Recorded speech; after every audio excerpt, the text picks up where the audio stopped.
Hello students, তোমাদের এই ছোট্ট চ্যানেল কমফোর্ট স্টাডি তোমাদের স্বাগত জানাই। আশা করছি তোমরা সকলেই ভালো আছো এবং তোমাদের প্রিপারেশন ঠিকঠাক চলছে। তোমাদের আজ আমি দুপুরবেলা physical science mock test number 9 পাঠিয়ে দিয়েছিলাম টেলিগ্রাম এবং হোয়াটসঅ্যাপ গ্রুপে। আশা করছি তোমরা সকলেই ডাউনলোড করে নিয়েছো এবং কমপ্লিট মক টেস্টই সলভও করে নিয়েছো।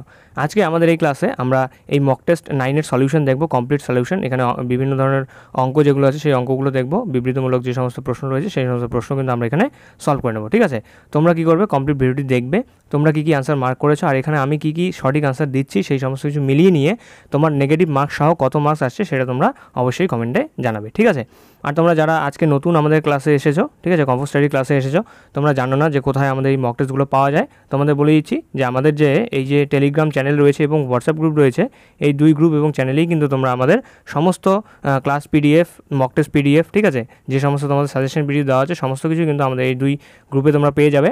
দুই গ্রুপের লিঙ্ক ডেসক্রিপশনে দেওয়া আছে। তোমরা যদি এখনও টেস্ট না দিয়ে থাকো তাহলে অবশ্যই এই গ্রুপগুলো ভিজিট করো এবং সেখান থেকে এই মক টেস্টগুলো ডাউনলোড করে নিজের আগে সলভ করো, তারপরেই এসে এই সলিউশন ভিডিওটি দেখবে। ঠিক আছে, কালকে তোমাদের জন্য WBJEর পক্ষ থেকে একটি নোটিফিকেশন এসেছিলো, আশা করছি তোমরা সকলেই সেই ভিডিওটি দেখে নিয়েছো। ঠিক আছে, তোমাদের কাছে কিন্তু সময় রয়েছে, পড়তে থাকো, ভালো মতো পড়তে থাকো, দেখবে রেজাল্ট অবশ্যই ভালো হবে। চলো, তোমরা যারা সলভ করেছো মিলিয়ে নাও আমাদের প্রশ্নের উত্তরগুলো কী কী হবে। দেখো, প্রথমেই ছিল 41 নম্বর প্রশ্ন, বলছে বায়ুমণ্ডলের উষ্ণতম স্তর কোনটি? আমাদের উষ্ণতম স্তর বলেছে, ঠিক আছে, হটেস্ট লেয়ার অফ অ্যাটমসফিয়ার কোনটি? অপশন দেওয়া আছে এক্সোস্ফিয়ার, মেসোস্ফিয়ার, থার্মোস্ফিয়ার নাকি আয়নোস্ফিয়ার। বায়ুমণ্ডলের উষ্ণতম স্তর হলো এখানে দেখো থার্মো, ঠিক আছে, এখান এর নামের মধ্যেই হিট রয়েছে, তাহলে এটি হয়ে যাবে হটেস্ট লেয়ার, ঠিক আছে, থার্মোস্ফিয়ার। এই লেয়ারের উষ্ণতা মোটামুটি 2000 কেলভিন, ঠিক আছে, অথবা কত হয় 1727 ডিগ্রি সেন্টিগ্রেড হয়ে থাকে। ঠিক আছে, 2000 কেলভিন অথবা 1727 ডিগ্রি সেন্টিগ্রেড হয়ে থাকে এই থার্মোস্ফিয়ার লেয়ারের উষ্ণতা। ঠিক আছে, চলো নেক্সট 42 নম্বর প্রশ্ন বলেছে কার্বন ব্ল্যাক, এখানে ব্ল্যাক হবে এটা, কার্বন ব্ল্যাক প্রস্তুতিতে কোন হাইড্রোকার্বনটি ব্যবহার করা হয়? হাইড্রোকার্বন অর্থাৎ যেখানে কার্বন থাকবে এবং হাইড্রোজেন থাকবে, নিচের কোন হাইড্রোকার্বনটি কার্বন ব্ল্যাক প্রস্তুতিতে ব্যবহার করা হয়? অপশন আছে মিথেন, ইথেন, প্রোপেন নাকি অ্যাসিটিলিন। মিথেনের সংকেত হলো CH4, ইথেন হলো C2H6, CH3, তারপর প্রোপেন দেওয়া আছে, ঠিক আছে, প্রোপেনের সংকেত তোমরা বের করতে পারবে এভাবে। তারপর অ্যাসিটিলিন হলো C2H2। এখানে বলেছে কার্বন ব্ল্যাক প্রস্তুতিতে কোন হাইড্রোকার্বনটি ব্যবহার করা হয়? এখানে আমাদের সঠিক উত্তর হয়ে যাবে অপশন নাম্বার এ, মিথেন। ঠিক আছে, মিথেন আমরা কার্বন ব্ল্যাক প্রস্তুতিতে ব্যবহার করে থাকি। নেক্সট 43 নম্বর প্রশ্ন, দেখা বলেছে সমযোজী ত্রিবন্ধনযুক্ত যৌগ কোনটি? এটা কিন্তু তোমাদের আগে আরেকটি সেটে হয়েছিল যে সমযোজী ত্রিবন্ধন মানে 3টি বন্ধন দ্বারা যুক্ত থাকবে কার্বন কোন যৌগে, ঠিক আছে, কোন হাইড্রোকার্বনে। অপশন দেওয়া আছে C2H2, CH4, CO2 নাকি H2O। এখানে আমাদের রাইট আনসার কী হয়ে যাবে? অপশান নাম্বার এ হয়ে যাচ্ছে আমাদের রাইট আনসার। ঠিক আছে, C2H2 মানে এরকম হবে HC ট্রিপল বন্ড CH। ঠিক আছে, এখানে দেখো এই যে মাঝখানে ত্রিবন্ধন রয়েছে, 3টি বন্ধন, 1 2 3, তাহলে C2H2 অথবা অ্যাসিটিলিন হলো সমযোজী ত্রিবন্ধনযুক্ত একটি যৌগ। নেক্সট 44 নম্বর প্রশ্ন বলেছে তরলপূর্ণ কোনো পাত্রকে উত্তপ্ত করলে পাত্রের তরলের উচ্চতার কী পরিবর্তন হবে? অপশন আছে বৃদ্ধি পাবে, হ্রাস পাবে, প্রথমে বৃদ্ধি পাবে এবং পরে হ্রাস পাবে নাকি প্রথমে হ্রাস পাবে এবং পরে বৃদ্ধি পাবে। দেখো, এই অঙ্কটা করতে হলে তোমাদের আমি একটা গ্রাফ এখানে দেখাবো। গ্রাফটা হলো এই রকম, ঠিক আছে, এটা গ্রাফটা এঁকে দিচ্ছি তোমাদের। দেখো, এই আর হলো গিয়ে এখানে এই, ঠিক আছে, এটা গ্রাফটা তোমরা ভালো মতো দেখবে একদম। এটা আমরা টেম্পারেচার ধরবো এদিকে, ঠিক আছে, আর এখানে আমরা ডেনসিটি এবং ভলিউম, ডেনসিটিকে ডি দিয়ে লিখলাম আর ভলিউমকে ভি দিয়ে লিখলাম। আর এখানে এই যে টেম্পারেচারটা দেওয়া আছে, এই টেম্পারেচারটা হলো 4 ডিগ্রি সেন্টিগ্রেড। ঠিক আছে, এটা হলো 4 ডিগ্রি সেন্টিগ্রেড টেম্পারেচার। দেখো কী হবে, 4 ডিগ্রি সেন্টিগ্রেড টেম্পারেচারে আমাদের যে ডেনসিটি দেওয়া আছে, এটা ডেনসিটির গ্রাফ, ঠিক আছে, এটা ডেনসিটির গ্রাফ আর এটা হলো ভলিউমের গ্রাফ। আমাদের ডেনসিটি এখানে ম্যাক্সিমাম হয়ে যাবে 4 ডিগ্রি সেন্টিগ্রেডে আর ভলিউম হয়ে যাবে মিনিমাম। এবারে বলেছে একটি তরলপূর্ণ কোনো পাত্রকে যদি আমরা উত্তপ্ত করতে থাকি, যদি আমরা গরম করতে থাকি 0 থেকে 4 ডিগ্রি সেন্টিগ্রেডের মধ্যে কী হবে? প্রথমে ডেনসিটি বাড়তে থাকবে, ভলিউম কিন্তু কমতে থাকবে। কিন্তু যখনই এই 4 ডিগ্রি সেন্টিগ্রেড অতিক্রম করে যাবে, ঠিক আছে, 4 ডিগ্রি সেন্টিগ্রেড থেকে বেশি হয়ে যাবে, তখন কিন্তু কী হবে? দেখো, তখন এখানে ধীরে ধীরে আমাদের ডেনসিটি কমতে থাকবে এবং ভলিউম বাড়তে থাকবে। আর আমরা জানি যে হাইটের সাথে ভলিউমের যে সম্পর্ক সেটি হলো সমানুপাতিক, মানে যত ভলিউম বাড়বে হাইটও তত বাড়বে। তাহলে প্রথম দিকে দেখো ভলিউম কমছে, তার মানে হাইট কমবে, তারপর ভলিউম বাড়ছে, তার মানে হাইট বাড়বে। দেখো অপশান নাম্বার ডি দেওয়া আছে এখানে, প্রথমে হ্রাস পায় এবং পরে বৃদ্ধি পায়, ডি হয়ে যাবে আমাদের রাইট আনসার। ঠিক আছে, আর এই যে 4 ডিগ্রি সেন্টিগ্রেডে কী হচ্ছে, ঘনত্ব আমাদের সর্বাধিক হচ্ছে, ভলিউম আমাদের বা আয়তন আমাদের সর্বনিম্ন হচ্ছে। এই যে প্রপার্টি, এই প্রপার্টিকে কী বলা হয়, জলের অ্যানোমালাস প্রপার্টি। ঠিক আছে, তাহলে এখানে আমাদের রাইট আনসার কী হয়ে যাচ্ছে, ডি, প্রথমে হ্রাস পাবে এবং পরে বৃদ্ধি পাবে। নেক্সট 45 নম্বর প্রশ্ন দেখো, এখানে বলেছে কি, নিম্নে প্রদত্ত বাম স্তম্ভ এবং ডান স্তম্ভের মধ্যে সামঞ্জস্য নির্ণয় করা, মানে আমাদের ডান স্তম্ভের সাথে বাম স্তম্ভ মেলাতে হবে। এখানে আমাদের এদিকে দেখো রাশি দেওয়া আছে আর এদিকে দেওয়া আছে তাদের একক। এবারে এখানে যেটা আমাদের রাইট আনসার হয়ে যাবে সেটা হলো অপশান নাম্বার ডি। ঠিক আছে, ডি নাম্বার হয়ে যাবে আমাদের রাইট আনসার। এখানে আমি তোমাদের মিলিয়ে দেখিয়ে দিচ্ছি। দেখো বেগ, বেগ কি, বেগ হলো সরণ বাই সময়, সরণ বাই সময়। সরণের আমরা দৈর্ঘ্য হিসেবে ধরতে পারি মিটার, আর আমরা সময়কে লিখতে পারি সেকেন্ড, তাহলে মিটার বাই সেকেন্ড বা মিটার পার সেকেন্ড, তাহলে বেগ হয়ে যাবে সি। দেখো এখানে সি শুধু দুটি অপশানে আছে, তাহলে আমরা দুটি কেটে দিতে পারি। এবারে বলেছে ত্বরণ, ত্বরণ কী হয়, ত্বরণ হলো বেগ বাই সময়, বেগ বাই সময়, তাহলে সময়কে আমরা লিখতে পারি মিটার বাই সেকেন্ড, আর এখানে আরেকটা সময়ের জন্য সেকেন্ড, তাহলে আমরা কি লিখতে পারি না, মিটার পার সেকেন্ড স্কোয়ার। দেখো এখানে মিটার পার সেকেন্ড স্কোয়ার দেওয়া আছে 3-এর সাথে এ, 3-এর সাথে এ দেখো এই দুই জায়গাতে দেওয়া আছে, তাহলে এর দুটো তো কাটাই গেল। এবার এখানে আপেক্ষিক তাপ, আপেক্ষিক তাপ হলো এস। ঠিক আছে, আমরা যে পড়েছি Q equals to M S delta T, সেখান থেকে আমাদের আপেক্ষিক তাপের মানটা বেরিয়ে যাবে, এককটা বেরিয়ে যাবে বি, জুল, কেজি ইনভার্স আর কেলভিন ইনভার্স। ঠিক আছে, আর বাকি থাকলো তাপগ্রহিতা, তাপগ্রহিতা হবে জুল পার কেলভিন। বুঝতে পারলে, তাহলে আমাদের এখানে রাইট আনসার হয়ে যাচ্ছে অপশন নাম্বার ডি। নেক্সট 46 নম্বর প্রশ্ন বলছে, প্রলম্বন কোনটি, নিচের কোনটি প্রলম্বন অথবা সাসপেনশনের উদাহরণ? অপশন আছে দুধ, ভিনিগার, মিল্ক অফ ম্যাগনেশিয়া নাকি জুতোর কালি। এখানে রাইট আনসার হয়ে যাবে option number C, milk of magnesia হলো এক ধরনের প্রলম্বন বা এটি কি একটি সাসপেনশন। মিল্ক অফ ম্যাগনেশিয়ার সংকেত হলো MgOH হোল্ড ওয়াইজ। ঠিক আছে, আর এটা আমরা অ্যান্টাসিড হিসেবে ব্যবহার করে থাকি, অ্যান্টাসিড হিসেবে ব্যবহার করে থাকি।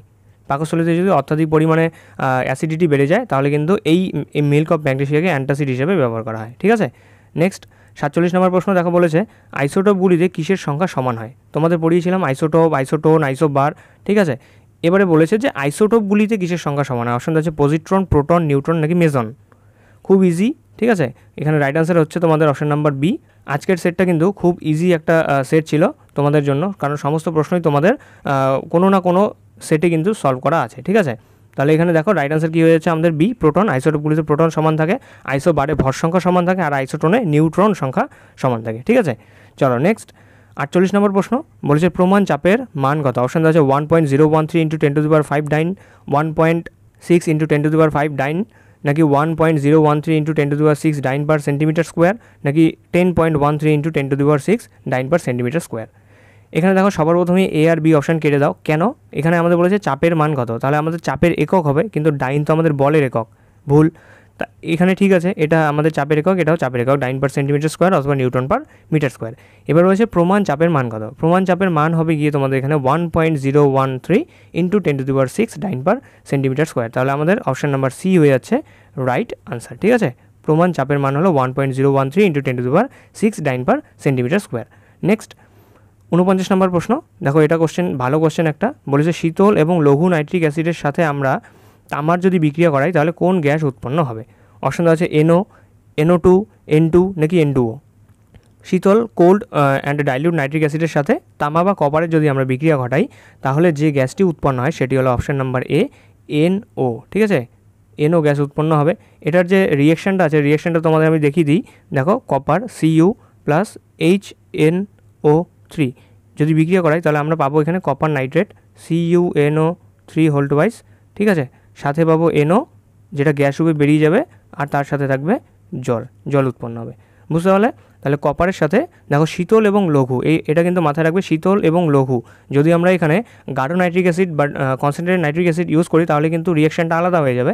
এখানে মনে রাখতে হবে যে শীতল এবং লঘু নাইট্রিক অ্যাসিডের সাথে বিক্রিয়া করেই তামা NO গ্যাস উৎপন্ন করে। ঠিক আছে, আর এই যে অ্যারো চিহ্নটা, এটার মানে হলো গ্যাস রূপে এটা উড়ে গিয়েছে। ঠিক আছে, চলো নেক্সট 50 নম্বর প্রশ্ন দেখো, বলেছে পরিবাহীর রোধ 5 ওহম দেওয়া আছে, প্রবাহ মাত্রা দেওয়া আছে 3 ওহম। মানে রোধ আমাদের R দেওয়া আছে 5 ওহম, প্রবাহ মাত্রা প্রথমে দেওয়া আছে I1 দেওয়া আছে 3 অ্যাম্পিয়ার এবং পরে বেড়ে গিয়ে কী হয়েছে 8 অ্যাম্পিয়ার, মানে এটা I2 দেওয়া আছে।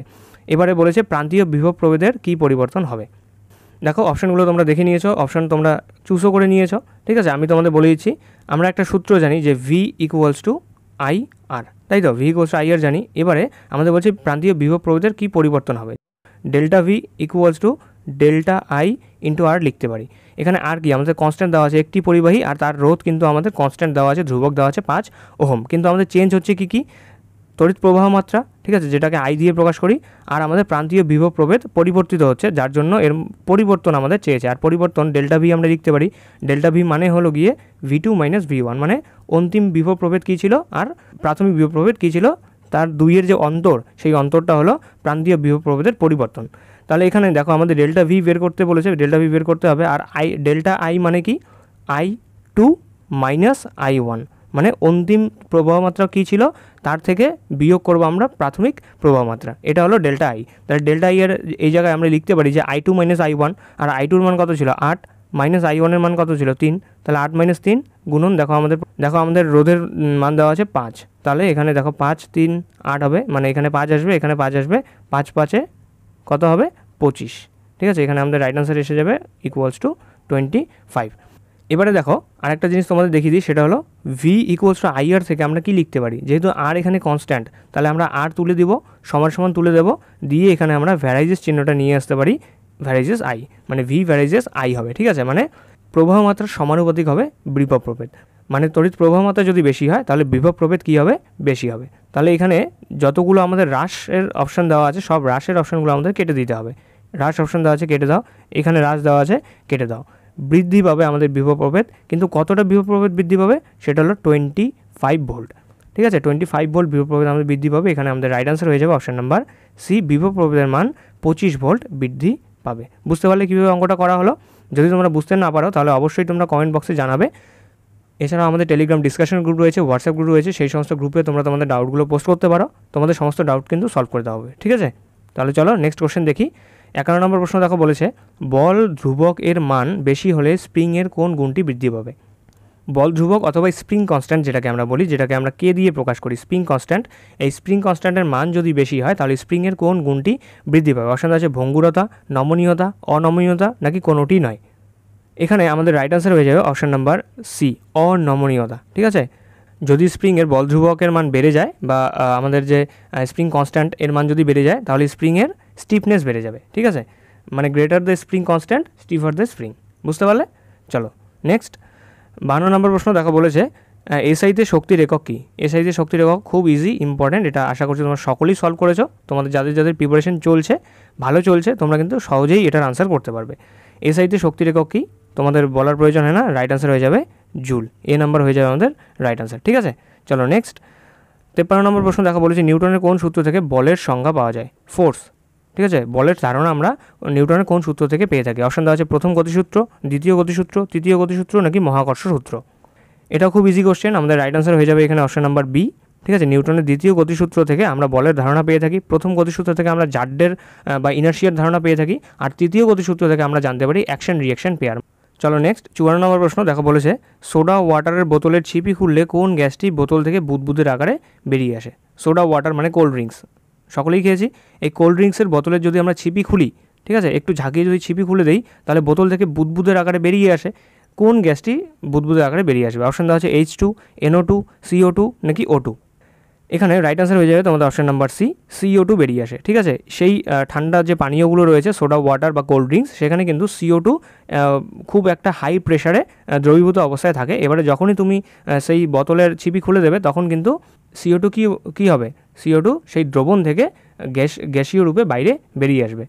নেক্সট 55 নম্বর প্রশ্ন দেখো, বলেছে কোনো বস্তু ওপর থেকে নিচে পড়লে কোন রাশিটি স্থির থাকবে? একটি বস্তু উপর থেকে নিচে পড়ছে, নিচে পড়ার সময় এর কোন রাশিটি স্থির থাকবে? অপশান আছে সরণ, বেগ, ভরবেগ, নাকি ত্বরণ। এটা খুব ইম্পর্ট্যান্ট এবং একটা কনসেপচুয়াল কোশ্চেন। এখানে তোমাদের রাইট আনসার হয়ে যাবে অপশান নাম্বার ডি, ত্বরণ আমাদের কনস্ট্যান্ট থাকবে, ঠিক আছে। যখন একটি বস্তু উপর থেকে নিচের দিকে পড়বে, তখন এর ত্বরণটা কনস্ট্যান্ট থাকবে। কেন? আমরা জানি যে পৃথিবী কোনো বস্তুকে নিজের দিকে একটি ত্বরণে টানে, ঠিক আছে। কোন ত্বরণে টানে? সেটাকে আমরা বলে থাকি অভিকর্ষজীয় ত্বরণ। এবারে এই যে বস্তুটি নিচের দিকে পড়ছে, মানে একে পৃথিবী টানছে কোন ত্বরণে? সেটা হলো অভিকর্ষজীয় ত্বরণ, যার মান জি, আর এটা কিন্তু কনস্ট্যান্ট থাকে, ঠিক আছে। জির মান কনস্ট্যান্ট থাকে, তাই যখন একটি বস্তু উপর থেকে নিচের দিকে পড়বে, তখন এর ত্বরণের মানটা কনস্ট্যান্ট থাকবে। বাকি এই যে সরণ, বেগ এবং ভরবেগ, এই সবগুলি কিন্তু চেঞ্জ হবে। কারণ দেখো, ধরো এটা এই বস্তুটি এখানে 10 মিটার হাইটে রয়েছে ভূমির থেকে, তাহলে যখন একদম মাঝখানে আসবে তখন ভূমির থেকে এর হাইট কত হবে 5, তাহলে এখানে চেঞ্জ হয়ে গেল সরণ। তারপর এখানে বেগ বলেছে, যখন একদম উপরে থাকবে তখন এর কিন্তু ভেলোসিটি থাকবে একদম 0, আর যখন একদম মানে যখন কোলাইডের পজিশনে আসবে মানে ভূমিতে সংঘর্ষ করবে ঠিক সেই সময়টা ওর ভেলোসিটি হয়ে যাবে হাইয়েস্ট। আর ভরবেগ, যেহেতু বেগ চেঞ্জ হচ্ছে তাই ভরবেগ তো অবশ্যই চেঞ্জ হবেই, শুধুমাত্র ত্বরণ যে আছে ত্বরণ চেঞ্জ হবে না, ত্বরণ নিচে জি কাজ করবে শুধুমাত্র। ঠিক আছে, চলো নেক্সট 56 নম্বর প্রশ্ন বলেছে হীরকের ক্ষেত্রে কোনগুলি সত্য। এখান থেকে আমাদের ক্যাটাগরি 2 শুরু। অপশানগুলো তোমরা খুব ভালো অপশানগুলো তোমরা মনোযোগ সহকারে পড়বে, এখানে একটি প্রশ্নের একাধিক উত্তর ঠিক হবে।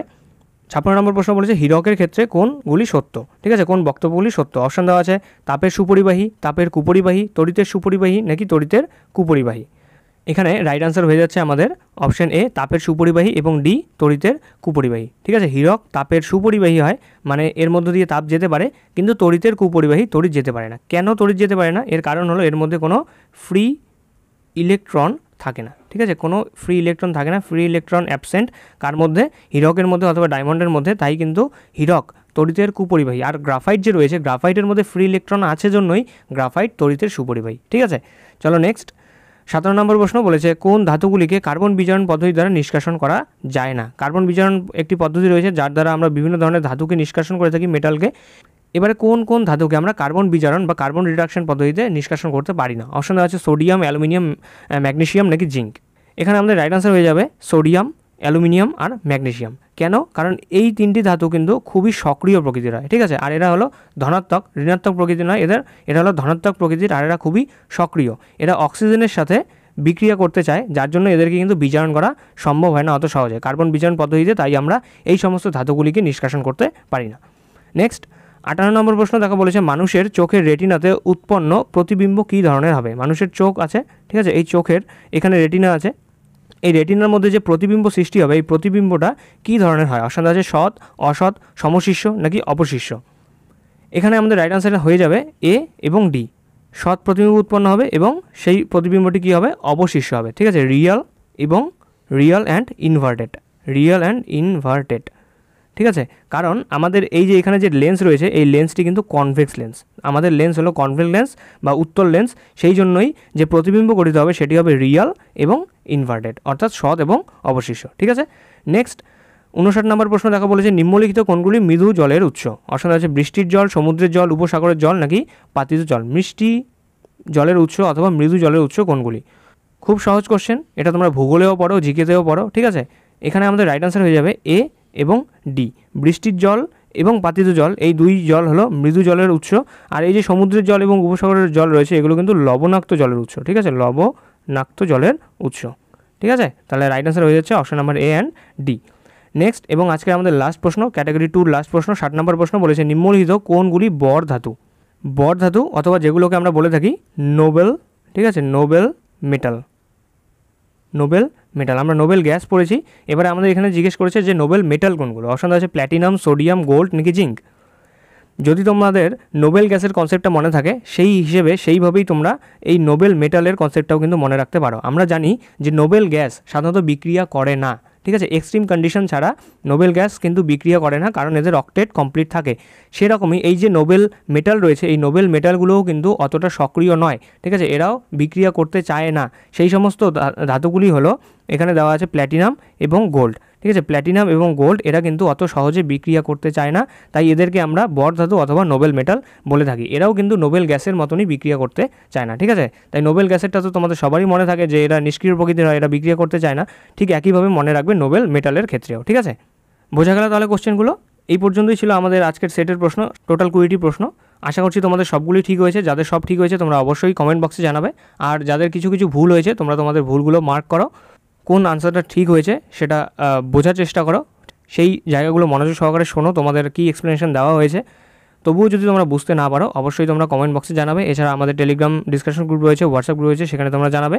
আর তোমরা অবশ্যই কিন্তু নেগেটিভ মার্কস সহ তোমাদের টোটাল মার্কস কত আসছে সেটা তোমরা কমেন্ট বক্সে অবশ্যই জানাবে। তোমাদের কমেন্টগুলো কিন্তু আমি চেক করব। ঠিক আছে, এবারে তোমরা কমপ্লিট ক্লাস দেখে নিলে তোমাদের যা করতে হবে এবার সেটা হলো এই যে আমাদের বিভিন্ন ধরনের টেলিগ্রাম চ্যানেল রয়েছে, গ্রুপ রয়েছে, ঠিক আছে, হোয়াটসঅ্যাপ গ্রুপ রয়েছে, এই সমস্ত গ্রুপে তোমরা জয়েন করো। সমস্ত গ্রুপের লিঙ্ক ডেসক্রিপশনে দেওয়া আছে। তোমাদের জন্য যেমন মক টেস্ট আসছে, এরপর থেকে তোমাদের জন্য ম্যারাথন ক্লাস নিয়ে আসা হবে, ঠিক আছে। একদিনেই আমরা হয়তো 100 থেকে 150টা করে কোশ্চেন সলভ করব, ঠিক আছে। তাই সমস্ত ক্লাসের যেন তোমরা নোটিফিকেশান ঠিক সময় মতো পাও, তার জন্য কিন্তু তোমাদের এই সমস্ত গ্রুপে জয়েন করে থাকতে হবে। আশা করছি তোমরা সকলেই জয়েন করবে। তাহলে আজকের ক্লাস এই পর্যন্তই। তোমরা যারা যারা এখনও ক্লাসটি দেখছো তোমাদের থ্যাংক ইউ জানাই। এভাবেই পড়তে থাকো, খাটতে থাকো। আশা করছি ক্লাসটি তোমাদের ভালো লেগেছে। যদি ক্লাসটি তোমাদের ভালো লেগে থাকে তাহলে অবশ্যই ক্লাসটিকে একটি লাইক করবে। আর যদি তোমাদের জন্য এই মক টেস্টগুলো, ঠিক আছে, এবং মক টেস্টের সলিউশনগুলো অ্যানালিসিসের জন্য সত্যি হেল্পফুল হয়ে থাকে, তোমরা অবশ্যই কমেন্ট বক্সে জানাবে যে হেল্পফুল হচ্ছে তোমাদের জন্য, এবং তোমাদের বন্ধু-বান্ধবদের মধ্যে অবশ্যই শেয়ার করে দেবে যাতে তারাও এই ক্লাস থেকে কিছু শিখতে পারে। আর তোমরা যারা এখনও চ্যানেলটিকে সাবস্ক্রাইব করোনি, তোমাদের বলবো তোমরা অবশ্যই সেই লাল বাটনটি প্রেস করে চ্যানেলটিকে সাবস্ক্রাইব করে দিও। আর এই যে বেল আইকনটি রয়েছে, এই বেল আইকনটি ট্যাপ করে কিন্তু নোটিফিকেশন অল করে রাখো, যাতে কোনো ক্লাসের নোটিফিকেশন তোমাদের মিস না হয়, ঠিক আছে। যেভাবে তোমরা 14 তারিখের হিসেবে পড়ে আসছো এইভাবেই তোমরা পড়তে থাকো।